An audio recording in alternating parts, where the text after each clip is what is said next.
President Ferdinand Marcos Jr. has made food security his paramount platform of government ever since hitting the campaign trail with a vow to sell the country's food staple at 20 pesos a kilo eventually.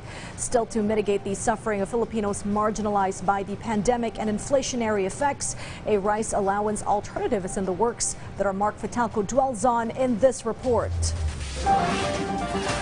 President Ferdinand Marcos Jr. wants to give government workers a rice allowance amid high commodity prices. The president said this in an interview with host Tony Gonzaga when asked what his plans are for the Agriculture Department, which he also leads. I'm going to initiate in our, at least for the government workers, the rice allowance. Nagbibigay part of the sweldo. Ang pagbayad is in rice. Para nakakatiyak tayo, everybody, every family will have rice.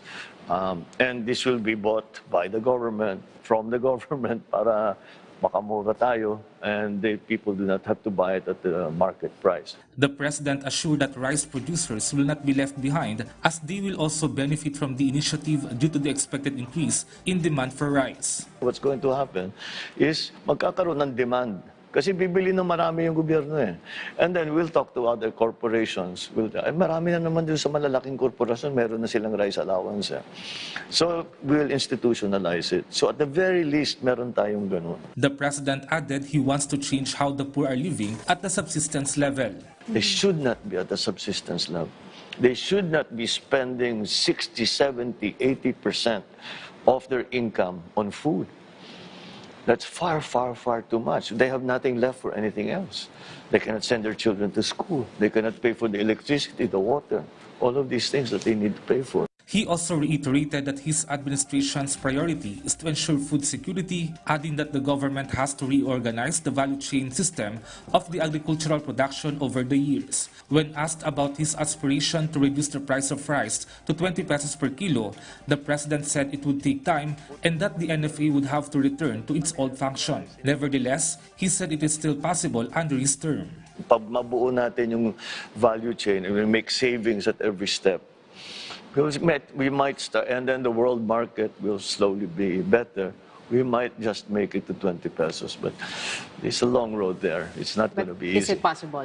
Everything's possible. You just have to work very hard at it and be clever about it and come up with new ideas and be creative about what are the things that you're able to do. According to the president, these plans are part of his goal, not only to recover but to transform the country's economy from the effect of the pandemic. Meanwhile, on the issue of war on drugs, the president said the campaign will still continue under his term, but in a different way. We're looking more for in the upstream of the problem, the prevention. Turuan natin yung mga bata, huwag kayong papasok sa ganyan, wala kayong aabutin dyan.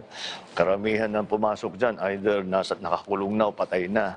So, ba't nagugustuhin yun, di ba? So, all of that. And those who are already involved or na-addict na, we should treat them. We're trying to, in fact, right now, we are trying to formulate what is the latest and what's the best way for the rehabilitation. Mark Fatalco for The Nation.